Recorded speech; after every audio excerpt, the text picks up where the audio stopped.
Ali que refletia a história da minha família, entendeu? Ó, família grande, se você for observador, e médico, não é à toa que tem muito médico escritor.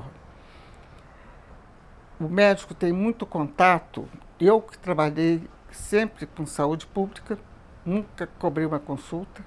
Você conhece o outro, você toca, você examina, né? Você escuta o coração, o pulmão.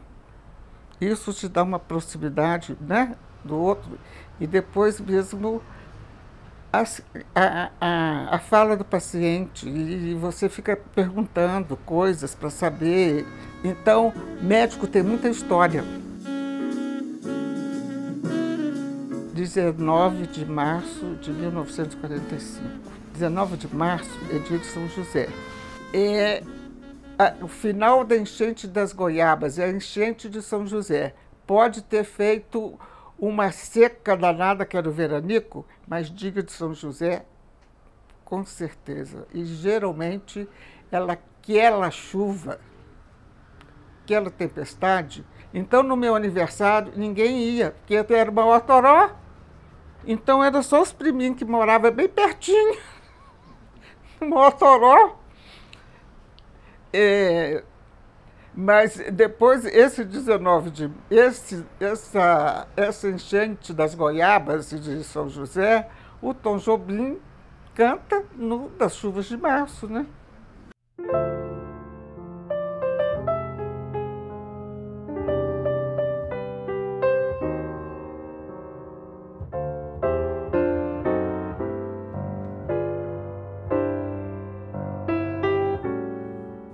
Ele sempre foi muito preocupado com as mulheres, como é que as mulheres sofriam. E ele me falava, quando falei que eu ia estudar medicina, ele falou que eu tinha que ter um carinho especial pelas mulheres, que as mulheres sofriam muito. Quer dizer, ele já sabia que, e já praticava, né, aquilo que hoje a gente luta contra a violência, né? E ele era um médico que qualquer lugar que chamasse ele ia, entendeu? O quintal da minha casa tinha uma tropa de burro, que era para ele andar, porque não era estrada na época que ele começou. Então era no lombo do burro. É do burro porque o cavalo não aguenta. E os burros que ele andava, às vezes ele dormia em cima do burro, o burro continuava. Se tinha maior tempestade, o burro não estava nem aí, continuava. E cavalo assusta e todo esse negócio. Então tinha. Aí, o quintal da minha casa, lá, não foi suficiente para ter o número de burros suficiente para ele andar. Aí ele comprou uma fazendinha perto para os burros recuperarem. Alguém adoeceu na sede da fazenda. Vai lá chamar o doutor Evaristo. Então, essa fazendeira mandava alguma mulher da fazenda avisar para a região que o doutor Evaristo ia na casa dela. Alguém que precisasse de consultar com o doutor Evaristo, que estava lá na casa dela até o período. O consultório era em casa. E todo mundo era tratado com muito respeito, muito cuidado. Não importava em que lugar na sociedade ocupava. E quando chegava aqueles meninos desnutridos, que é igualzinho macaquinho, né? A desnutrição proteico-calórica, o menino fica igual com o macaquinho, cabeçudo, um corpinho desse tamanho. Ele chamava a mamãe e falava, ó, esse aqui cuidava, olhava do ponto de vista médico o que tinha que fazer. Falou assim, ó, esse aí é paciente seu. Sua mãe não era médica? Não, a mamãe era dona de casa. Mas o que é paciente? Por que ele é paciente da mamãe? Porque a mamãe pegava essa mulher e essa criança. Eu lembro disso, que a mãe desnutrida não conseguia amamentar. Então ia amamentar na mamadeira. A mamadeira era geralmente um vidro de guaraná caçula, com um bicão desse tamanho, que eu tinha vontade de ter. Eu acho que não existe mais esse bico, não. Enroscava punha na garrafa, só que fazia um buracão de todo tamanho. Então o menino não conseguia engolir o leite caía, engolir mesmo nada. Então a mamãe ensinava que tinha que lavar a garrafa, que tinha que esterilizar, que o bico furava, pegava a agulha, punha no fogo do fogão, né, da trempe, furava o bico, falava assim que tem que furar, é assim que o bebê mama. Ensinava higiene, dar banho, os meninos, o pessoal não sabia dar banho. Região genital de menino ou menina, o pessoal não sabia limpar, não sabia mesmo. Por isso que o pré-natal do centro de saúde é fantástico, entendeu? Fantástico, porque ensina tudo isso. E uma coisa interessante, eu morava num apartamento aqui, o papai veio ficar um período no meu apartamento, não sei porquê. Ele já estava com câncer e a mamãe também. Mas aí eu cheguei junto com a Dodora no apartamento. A gente veio da escola, cheguei e dei um abraço, gente, um abraço, nós dois, um tremendo abraço, nós dois. A Dodora falou, nunca meu pai me deu um abraço desse jeito. Nunca. E para mim aquilo era uma coisa corriqueira, entendeu? Então ele tinha esse coisa e ele gostava do contato mesmo corporal, digamos, com os filhos, entende? Que isso até hoje é difícil.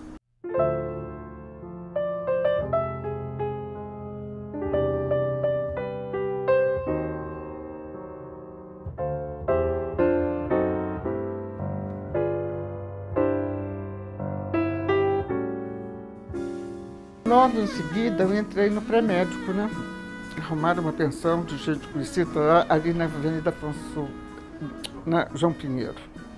E ali você imagina, passavam as caravanas, né?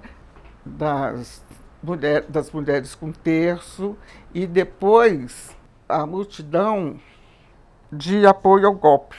E essa minha irmã caiu nessa multidão de apoio ao golpe. E eu falei, que absurdo! Que absurdo! E nessa passeata de apoio ao golpe, eu fui atrás dela, mas só fui encontrá-la lá perto do Palácio da Liberdade. Eu falei, gente, eu também participei, porque ao procurar minha irmã, eu participei também da passeata de apoio ao golpe. Olha, eu não digo consciência política, mas consciência social eu sempre tive, porque lá em casa a gente sempre teve. Olha, o papai e a mamãe na relação com os carentes, o cuidado que tinha lá. Por exemplo, esses meninos, o papai tinha uma fazenda que era bem perto da cidade. Ele falava, ó, vai lá com um retireiro, dava um papel, vai lá no retireiro, você pode tirar 1 litro de leite todo dia. E ia gozado, e o papai falava, ó, minha filha, o seguinte, você tem que fazer aquilo que você acredita que é o correto fazer. Não se importe com a opinião dos outros. Faça aquilo que você acha correto fazer. E isso era menina de 10, 13 anos, né? Então, ele sempre deu essa coisa da questão da ética e da questão de você fazer aquilo que é correto. Mas dentro da escola, por uma questão de empatia, a minha empatia eu me aproximei com quem? Com os militantes, na época da Polop, né? A Dodora foi a primeira, eu conheci a Dodora no pré-médico, que era feito na escola de medicina. Aí depois, da mesma turma, assim, que nós fizemos pré-médico junto, o Jorge, depois o Pesucci, que era uma pessoa que se destacava muito, o Ângelo Pesucci, o Ebert, e ficaram meus grandes amigos, sabe? A Dodora foi a minha melhor amiga. Eu nunca tive um relacionamento com uma amizade tão boa como a da Dodora. E foi antes, isso foi quando, porque como nós fomos os primeiros a serem presos, nós fomos presos, depois banidos.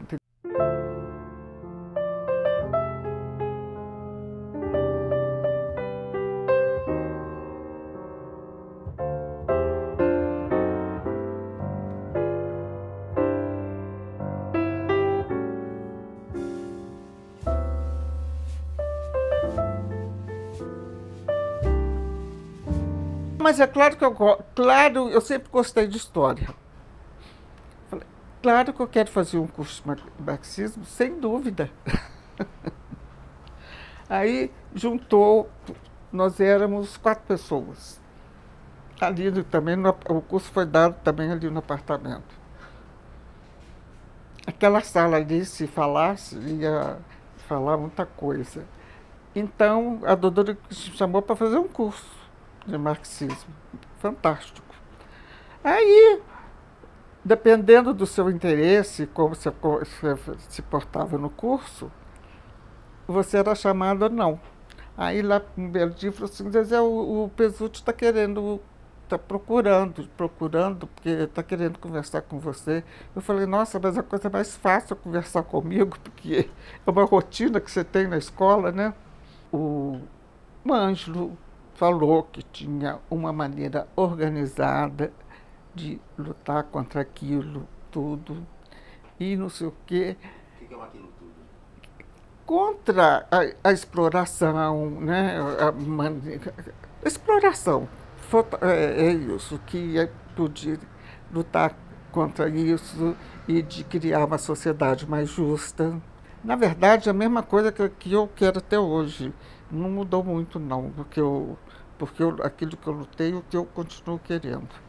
Ah, mas eu fiquei encantada. A impressão que me deu é que abriu uma porta e veio uma enxurrada de coisas, sabe? E na medicina tinha um CEM, Centro de Estudos Médicos.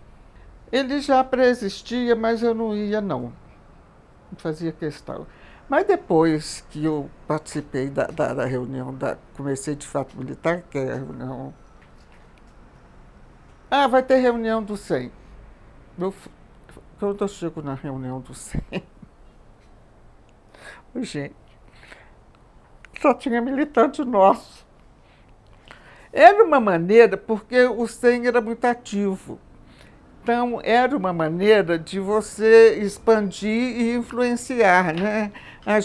Ele era muito ativo, nossa, e a gente, no minuto, por exemplo, eu lembro a primeira pessoa que eu lembro de chamar, foi um americano que esteve aqui, não se lembro por que motivo, ele era militante do Poder Negro. Gente, num minuto, eu lembro que a gente veio aqui para casa, para a sala daqui, fizemos um monte de cartaz convidando e espalharam, não sei quem, espalharam pelos DA, né? Pelos refeitórios, pelos DA, que ia ter essa, sei lá como é que chama, o que é? Palestra? Sei lá, com militantes do Poder Negro. Encheu. Então, a gente conseguia mobilizar assim, com uma rapidez muito grande. O que ele relatou? O que estava acontecendo nos Estados Unidos na época. E isso que estava acontecendo no Brasil, como agora, não está acontecendo só no Brasil. Não é? Às vezes o pessoal fala, mas que você foi louca,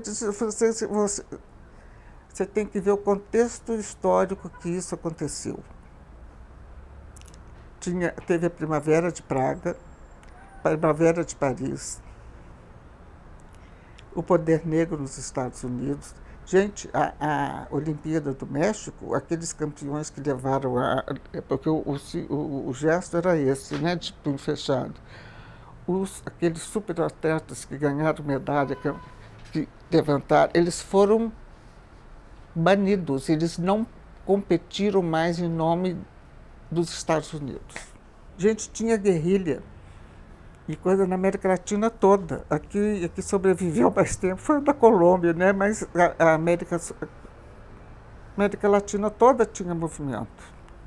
A África, você tem que ver que a década de 60 foi a época que o colonialismo retirou da África. Retirou, não. Os países todos tiveram movimentos de resistência. A Ásia era cheia de coluna guerrilheira, de foco, como a gente falava, né? Não era só o Vietnã que tinha aquela guerra. E o Che na Bolívia. E esse movimento todo, essa sua participação, cada um à sua maneira, né, porque eu não fazia parte em si do movimento estudantil, eu participava enquanto estudante, mas não enquanto liderança.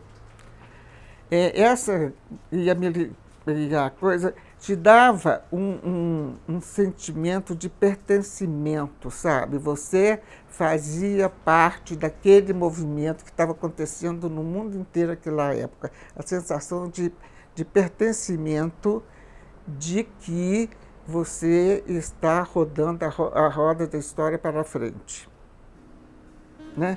E isso é muito bom. Quando você sente isso, isso é muito bom.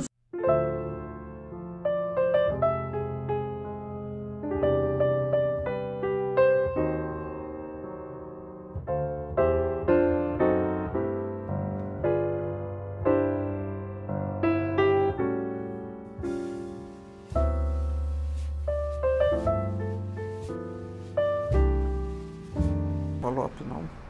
São rupturas, né, de ver como é que anda a história, o que você vai fazer para, de alguma forma, intervir na história, né?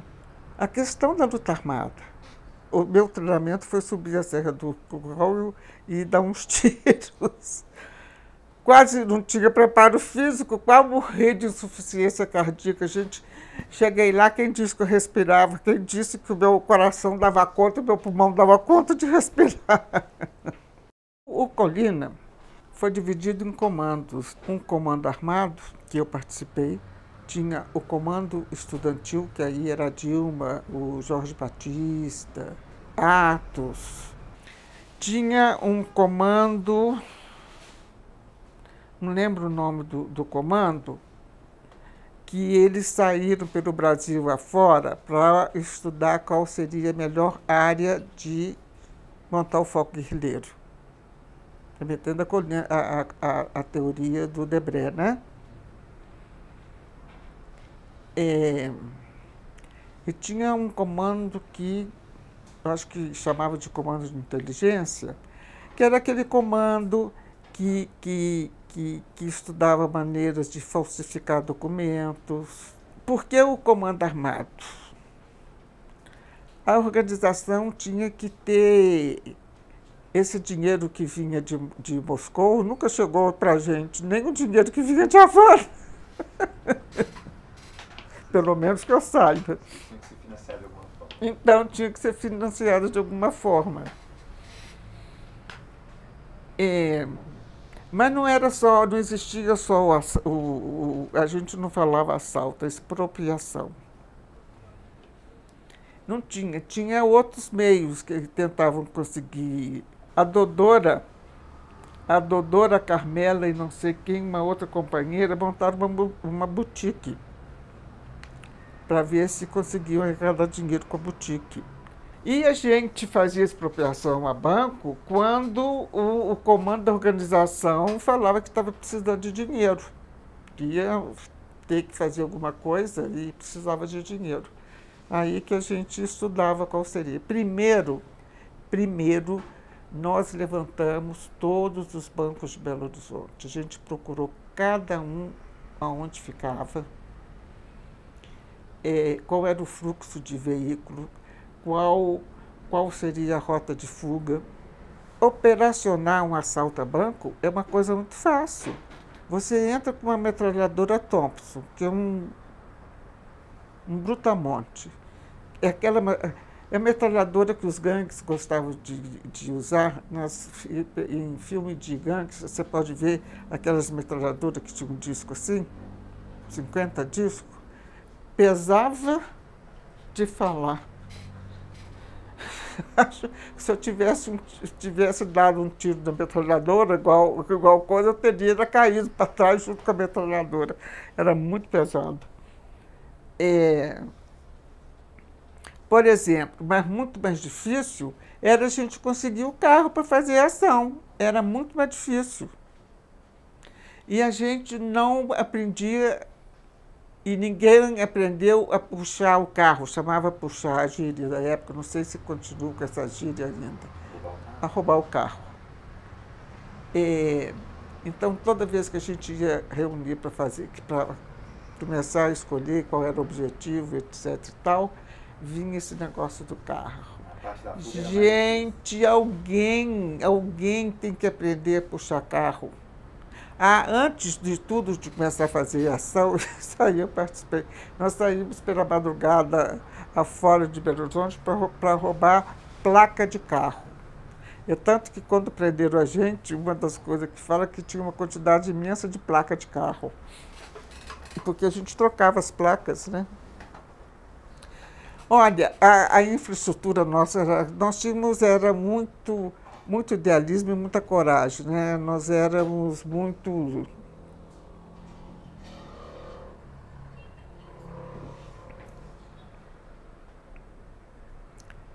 ousados e coragem, sabe? A gente tinha muita ousadia, muita coragem e muita certeza que a gente estava fazendo a coisa correta. E muita certeza que a gente estava fazendo a coisa correta, que a gente estava, de alguma forma, participando, aquele negócio que eu falei, a ideia do pertencimento, né? A gente estava tentando mover a história para frente. Em Sabará mesmo aconteceu de chegar uma pessoa para ir no banco com dinheiro, ela ficou... Não, foi uma senhora, não, minha senhora, a gente não quer seu dinheiro. A gente quer o dinheiro do banco. E o dinheiro dos recassos. E até hoje todo banco lucra muito, né? Então, isso era muito claro para a gente. E não tinha... Eu acho que vocês discutem que se a gente tinha pudor de fazer isso. Eu acho que a palavra certa é pudor, não é? Não, a gente achava que estava com a história na mão.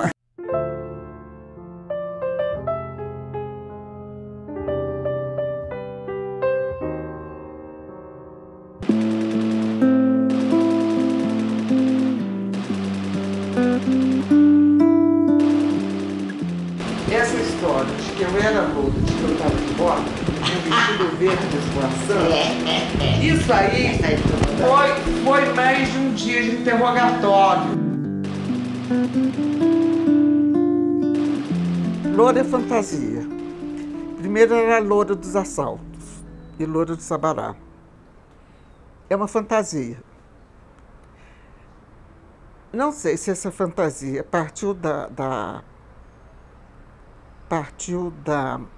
polícia ou dos repórteres que cobrem a polícia. Então eu lembro que no final falaram assim, olha, eu nunca fui loura, nunca usei peruca e não usava bota. Mas porque eles aprenderam, eu tinha uma bota, né? Você lembra que eu tinha uma bota? E você tinha tipo cabelo postiço também, Zezé? Eu não. Só que não era loura, eu não. Olha, pra mim você tinha, então não tinha, não? Não. Ia com essa cara mesmo? Amarrava um lenço na cabeça. Na cabeça. Saía no rádio falando que tinha a mulher entre eles era loura e tinha que se entregar e falavam da loura disso. E é fantasia. É uma fantasia, é uma fantasia. O que é, pelo menos naquela época, mais fantasioso? Uma mulher loura ou uma mulher de cabelo castanho? Entendeu? É tudo uma fantasia. E a fantasia é tão forte que eu estava na minha célula lá, e fora tinha uns guardas, né? Aí eu acordo de madrugada, o cara falando, pô, você viu a mulher deles? Você viu a mulher deles? Não vi não. Pô, o fulano viu a mulher deles. Nossa, dizem que ele é bonita para danar, isso que foi o termo, bonita para danar, baixinha, mas valente, mais valente que os homens. Olha, tudo fantasia. uma prima estava casando e a mamãe comentou assim, eles falaram o preço do enxoval. Aí eu falei, mamãe, eu vou acabar casando com o Jorge. Eu acho bom você me dar o dinheiro do enxoval, que eu já vou fazendo o enxoval. Eu pedi a metade que ela gastou, me dá a metade que ela gastou. E o dinheiro veio no banco, tarará, e eu tirei o dinheiro, né? Entreguei para o Ângelo, que era o comandante, né? Aí ele chegou, olha, seu enxoval chegou seu enxoval. E o Ângelo tinha um olho muito expressivo e muito brilhante. Com aquela cara, ó, chegou seu enxoval, vamos lá ver o seu enxoval. O que é enxoval? Aí ele pegou a metralhadora e falou, você está gostando desse lençol? Tá bonito. Esse aqui eu acho que é bordado é tal bordado da madeira, né? E brincando aqui. E essa toalha de mesa, você pegava outra hora, essa toalha de mesa, você está agradando dele? A gente, daquela tensão toda, mesmo assim, a gente era muito feliz. Aí eu e o Jorge resolvemos que ia casar. Aí a gente discutindo, casa não casa, eu falei, eu vou casar. Não, o Ângelo falou, mas é legal, é legal a gente ter um casal. Me põe mais respeito, né? Um casal. Aí tá bem, eu vou casar em tal data, então eu vou marcar tal data. Quando chegava na tal data, não podia, porque tinha um assalto ao Rio que eles estavam planejando, não sei quanto tempo, só que o Rio não tinha poder de fogo. Então, os mineiros iam no Rio para juntar com o pessoal do Rio. E eu sei que esse meu casamento, mas ele foi protelado tantas vezes. E a família começou a ficar incômoda. Se, afinal de contas, vai casar ou não vai? Aí eu virei e falei assim, afinal de contas, o quê? Eu caso ou não caso? Aí os companheiros falaram, não, você vai casar, casa sim. Marcamos a data do casamento e combinamos, dessa vez, ó, nós não vamos desmarcar. Depois eu fiquei sabendo que muita gente copiou esse convite. Era a Lei de Lavoisier. Mas fez um sucesso, nós mandamos editar alguns, e eu falei, vou entregar para alguns amigos lá da Escola de Medicina. Quando o primeiro que leu viu aquilo, no minuto, ó, foi um assalto. E os outros não querem, acabou. Mas, no final, casamos. E isso acabou salvando a gente, porque eles foram para o Rio, de fato, na época, teve o assalto lá, e eu e o Jorge não fomos, porque a gente estava casando. A gente salvou da tortura do Rio, que foi uma tortura muito mais brava do que aqui. O Bretas foi preso, Pedro Paulo Bretas. Nós tínhamos combinado entre nós que se alguém fosse preso, em 48 horas a gente ia resgatá-lo. Se não desse em 48 horas, em 15 dias, imagina, como éramos inocentes. E esse companheiro ia falar que teria um ponto aí, em tal hora, nesse dia combinado, e que então a gente ia fazer uma emboscada à polícia e resgatá-lo. E coincidiu que, quando ia dar 15 dias da prisão do Ângelo e do Erwin, coincidia com as 48 horas do Bretas. E a gente fez aquilo ali, era a última reunião, para a gente decidir se ia ou não fazer o resgate. Por quê? A gente estava sem 2 militantes e sem um comandante. Além disso, logo depois da ação de Sabará, uma metralhadora e muitas armas foram para o Rio. Foi uma reunião muito tensa, estava todo mundo muito cansado e foi pela madrugada dentro e a gente ficou na maior dúvida. Imagina, sair tanta gente de madrugada da casa, se ia chamar atenção, porque para a reunião foi chegando aos poucos, entendeu? Chegamos à conclusão que seria melhor ficar no aparelho para não chamar atenção mesmo. Terminamos a reunião, que horas? Em 2 horas, 3 horas da madrugada? Não sei. Eu só sei que estava todo mundo exausto. E com essa discussão de o que chamaria menos atenção. Então, a polícia... E a gente montava a guarda todas as noites, tinha rodízio, mas essa noite nós estávamos tão cansados que resolvemos não montar guarda. Resolvemos que não ia montar guarda. Montamos guarda todos os dias. Então, fomos... Eu acordei com o barulho da rajada de metralhadora e pulei para fora e ainda vi o clarão da rajada de metralhadora. Na noite escura, o clarão da rajada de metralhadora é muito bonito. Ainda vi o clarão e vi 2 pessoas estiradas no chão.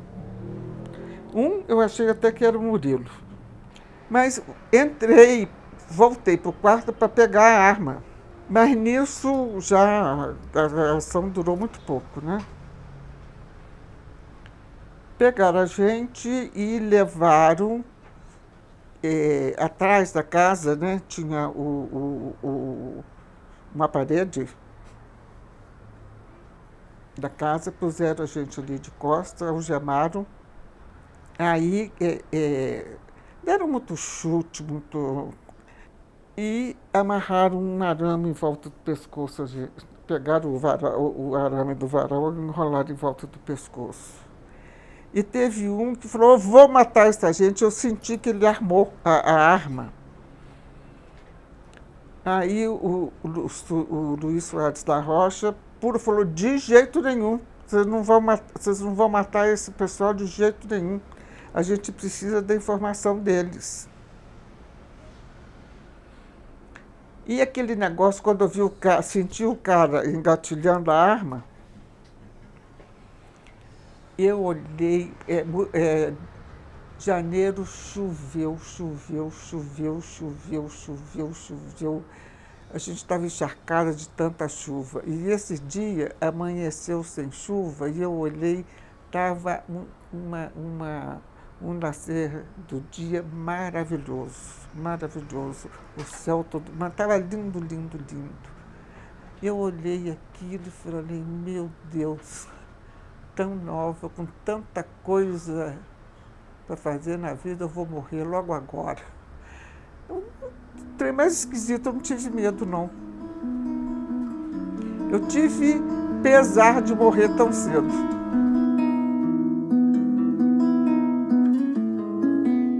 Eu fiquei uns dias aqui no DOPS. Primeiro eu fiquei na cela com todos os meninos, né? A gente ficou tudo virado para a parede com a mão para cima, assim.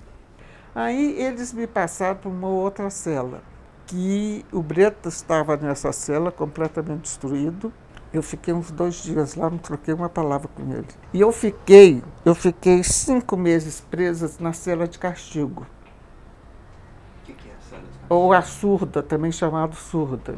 Descreve essa surda. Eu não sei, é gozado que eu não sei falar em medida e nunca pensei em medir em termos de metro, assim, centímetro, etc. Mas era um cubículo, uma porta de ferro, né, com milhões de ferrolhos e uma portinhola assim para passar comida.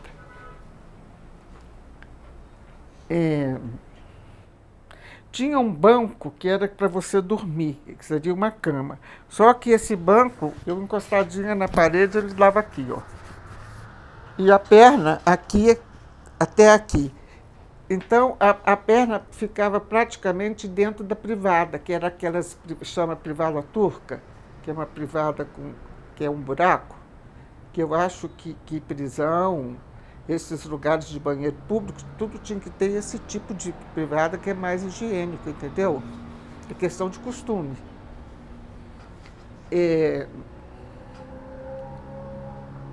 E o pior é que o colchão era tamanho normal, então era uma dificuldade, porque o colchão continuava, mas o banco, o que seria a cama, não. Durante um período, realmente eu não recebia visita nem nada. Recebia visita do delegado, esse tipo de visita. Sim. E depois iam me buscar para ir fazer depoimento no exército, né? Mas, já sei, a primeira visita foi no Dia das Mães, a mamãe foi me visitar. Todos nós, de uma ou de uma forma ou de outra, a gente tinha sempre alguém na família, algum conhecido, alguma coisa que podia pressionar um pouco, né? Para fazer para ter a visita, para abrir um pouco, ter o contato com a família, né?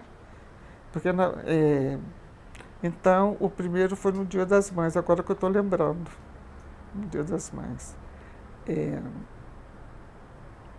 Gente, eu vi, a mamãe era muito pequenininha e muito covardinha.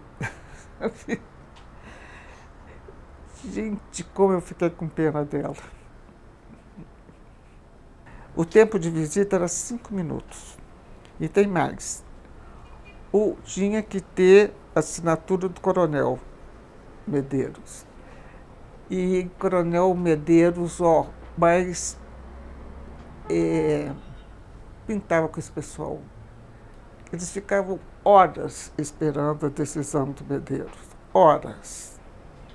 Eu imagino uma mãe velhinha lá ficar horas, e doente, né? Esperando o Medeiros liberar a visita. 5 minutos. As nossas famílias sofreram demais. Eu acho que eles sofreram muito mais do que a gente.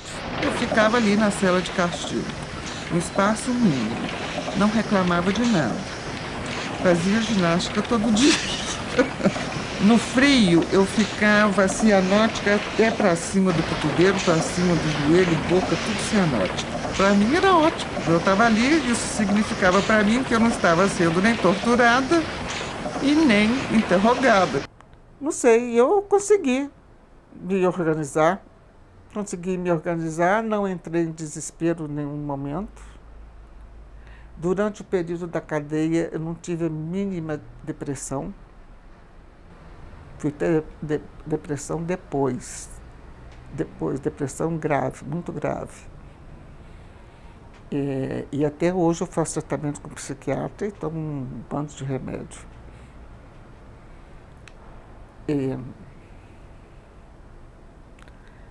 Não sei, o que ficou para mim é um certo orgulho, sabe, de ter vencido aquela situação sem ter me desestruturado. E nem isso. Os guardas que ficavam fazendo, né? Guarda ouviu no rádio a notícia. Ouviu no rádio a notícia e falou para o primeiro, quem estava na primeira cela, falou, sequestrado embaixador e tem gente daqui na lista. Custou, né? Porque teve toda uma negociação para sair a lista, dos 40. Então, esse guardinha gritou para o primeiro lá, olha, saiu a lista e tem gente de vocês aqui. Então, eles foram passando os nomes, né? O guardinha ia falando e ia passando.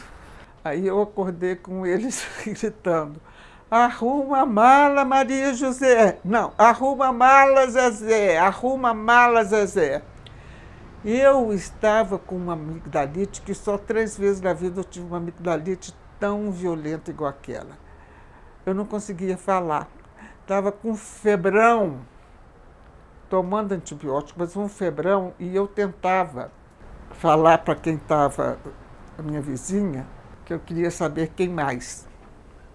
E quem disse que eu conseguia falar? Eu só consegui saber quem mais quando realmente encontrei com eles, porque não deu para... Nossa, essa foto aí, eu devia estar com uns 40 graus de febre aí, ó.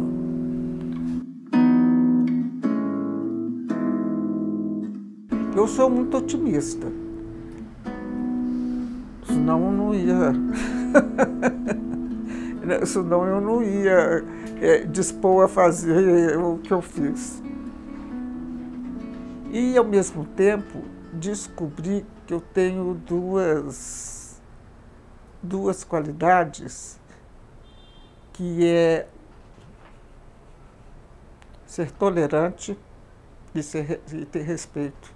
A esmagadora maioria foi para Cuba, foram pouquíssimas pessoas que ficaram na Argélia, né? E ficamos lá um período aguardando o treinamento de guerrilha urbana e depois o treinamento de guerrilha rural. Aprender a fazer explosivo, passar a garrafa e triturar aquilo bem fininho, você passava para aprender a fazer espoleta. A gente tinha um caderno lá, anotava tudo bonitinho, como é que tinha que fazer, Eu não acertava nenhum tiro no alvo. O instrutor olhava para mim com uma cara. Eu lembro que uma das coisas era subir pela corda. O bonito olhou para mim e falou assim: uai, você sobe na corda desse jeito? Levei um mês para subir nessa corda. Eu falei: ai meu Deus, quando eu era criança eu adorava subir em corda. No nosso grupo tinha militar, tinha intelectual, tinha tudo. O médico tem que ser protegido, porque guerrilheiro você consegue na população local, mas o médico não. Então, eu respeitava o esforço dos cubanos de fazer uma sociedade mais justa. Entendeu? E pronto. Aquilo que estava ali, que existia, era o que eles conseguiram fazer para ter uma sociedade mais justa, né? E,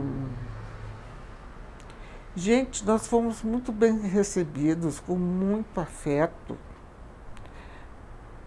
com todo mundo, qualquer pessoa, o vizinho, né? Quando eu comecei a trabalhar, gente, aquilo eu jamais pensei em ter... A maneira como a gente foi recebido pelo povo mesmo, a solidariedade, entendeu? Se você está aqui, é companheira, então eu tenho que te tratar como companheira, si mesmo. E era do esforço. Eu tinha muito problema, muita precariedade? Tinha. Mas nada como a juventude você acreditar numa causa.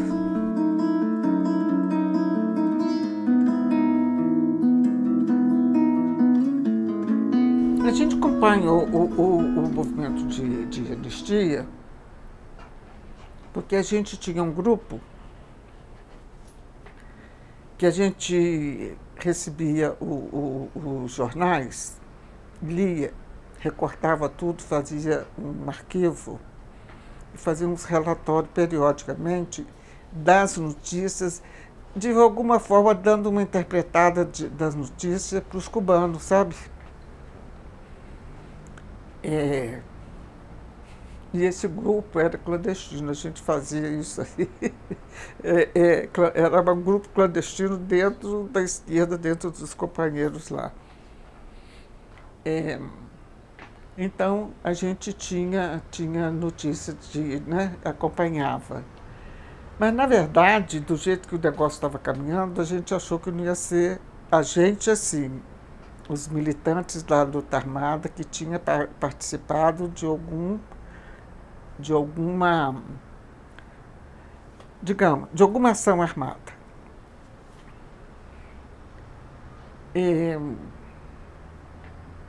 a gente não via muito a possibilidade de anistia para a gente, não. Porque foi uma construção, uma negociação, e a gente foi acompanhando. Foi acompanhando. A gente tinha uma companheira que trabalhava na Rádio Havana, então a gente tinha sempre notícia fresca, né? Não sei como é que eu reagi, não. Eu lembro que eu estava grávida. O início dessa minha gravidez foi muito problemático. E foi aquela guerra na Nicarágua, a guerrilha na Nicarágua, como a gente queria ir para a guerrilha da Nicarágua. É uma coisa muito gozada. Eu não sei o sentimento de imigrante, sabe? Que sai pressionado, mas sai por vontade própria. Mas a gente que foi catapultado, né? E, além disso, tiraram a nossa cidadania, nós éramos apátridas. E isso parece que não pesa, mas pesa.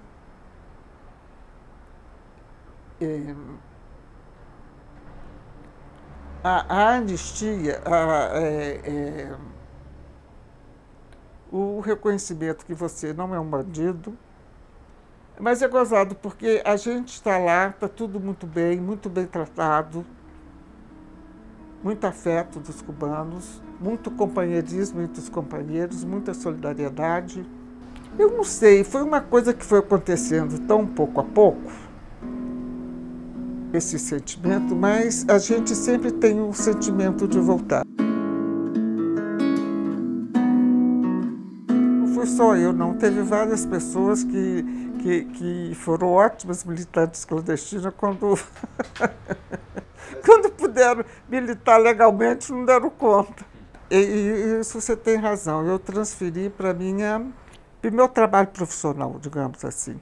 Então, por exemplo, no centro de saúde, gente, quando eu cheguei lá, eu fiquei impressionado. Primeiro, o diretor e os médicos morriam de medo da população, você acredita? Com o tempo, no início, os enfermeiros, o pessoal levou muito susto de cobrar do paciente, dele levar a sério o tratamento, e falava, olha aqui, o negócio é o seguinte, eu tenho um papel, mas quem tem que fazer o tratamento é você. Sabe, de cobrar do paciente a participação dele. Várias vezes eu mordi a língua para falar assim, você está pensando o quê? Que eu sou Deus? Sabe, de morder a língua mesmo para não falar, porque transferia para o médico toda a responsabilidade, era só... E então eu questionava isso o paciente, o pessoal não estava acostumado com esse tipo de atitude. E tem uns casos gozados. Um dia eu mandei chamar... Tinha uma velha que ia lá consultar, mas sempre muito mal cuidada, muito suja. Aí eu mandei chamar a família dela, veio o filho. Eu passei uma esculhambação no filho, que ele tinha que cuidar da mãe. Ele falou, doutora, mas é uma louca. Eu falei, é louca, mas é sua mãe. Mas ela não sei o quê, mas ela é sua mãe. O cara falou assim, nossa, doutora, só está parecendo uma delegada. Eu falei, tá bem, você tem 15 dias, resolve esse negócio e volta aqui. Quando eu abri a porta, e ele, sim senhora. Quando eu abri a porta, os trabalhadores lá, os enfermeiros, todos que estavam lá, tudo grudado na porta, que eu abro, o cara sai, falou, doutora, a gente estava morrendo de medo, esse cara é um bandido. É um traficante famoso pelo... Tá bem. Eu não sabia, né? Você acredita que 15 dias depois chega o rapaz com a mãe dele? A mãe dele limpinha, de roupa nova, e cuidada, unha limpa, sabe? A pessoa cuidada. Aí eu falei, não, Foi consultar, que ela tinha que consultar com um psiquiatra. Foi consultar com o psiquiatra, o filho começou a vigiar se ela estava tomando esse remédio ou não. Aí eu falei, agora sim, agora você é filho, né? E um bom filho. E elogiei. Acho que a maneira de eu agir marcou alguma mudança. No centro de saúde de uma comunidade assim, e eu peguei uma parte de comunidade muito carente e uma parte também de comunidade que no início o pessoal, os traficantes, os donos do pedaço não queriam deixar os ACS entrar, ou tinha que pedir licença, avisar com antecedência, pedir licença, tinha que autorizar. Porque eles tinham muito medo de que o ACS e coisas de entrar, de delatar. Mas isso tinha um acordo que não podia fazer isso, porque se fizesse isso, a saúde não ia conseguir trabalhar. Mas não é no centro de saúde só que eu consegui mudar alguma coisa. Eu trabalhei também no Estado como médica perita do Estado. É incrível como a saúde pública, como o servidor público e principalmente o magistério não tinha a mínima ideia de que era o Estatuto do Servidor e que direito eles tinham, como conseguir. Ninguém sabia o que era acidente do trabalho. Ninguém sabia o que era doença profissional.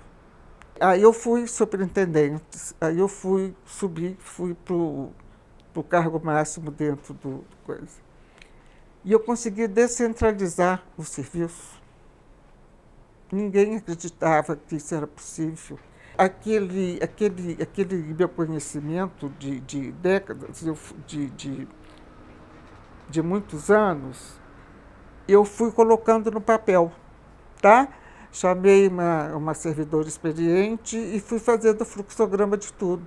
Como é que você faz para tirar uma licença de saúde? Como é que você faz para o acidente de trabalho? Você precisa de fazer o quê? O que é um acidente de trabalho? E fui fazendo isso. No final, eu consegui fazer um folheto com todo o serviço que a superintendência prestava e o fluxograma, a legislação e o fluxograma para conseguir cada uma. E descentralizamos. Antes, a pessoa lá tinha que vir fazer perícia aqui em Belo Horizonte. E absurdo isso, né? Então, eu consegui descentralizar alguns lugares, porque o lugar tinha que me oferecer condições para a gente poder descentralizar. E outra coisa, nós saímos por esse Minas Gerais afora e por Belo Horizonte afora, fazendo palestra de o que era a gente, o que a gente fazia, como é que fazia para ter... Porque era uma ignorância total. E as pessoas, quando não sabem, ficam querendo direitos que não têm, né? E, ao mesmo tempo, deixo de entrar com pedido de direitos que têm. Então, realmente, eu fiz isso aí, eu ia à descentralização e disse o seguinte... Porque se eu tenho um saber, se eu tenho um conhecimento, ele só tem sentido para mim, ele só tem sentido se eu puder transmitir esse meu conhecimento e isso ser socialmente útil. Eu acho que nós tivemos a ousadia de sonhar, acho que nós tivemos a ousadia de lutar pelos nossos sonhos, certo? E valeu a pena. Sonhar e lutar por aquilo que você acredita vale a pena. Toda a realidade, antes, alguém sonhou.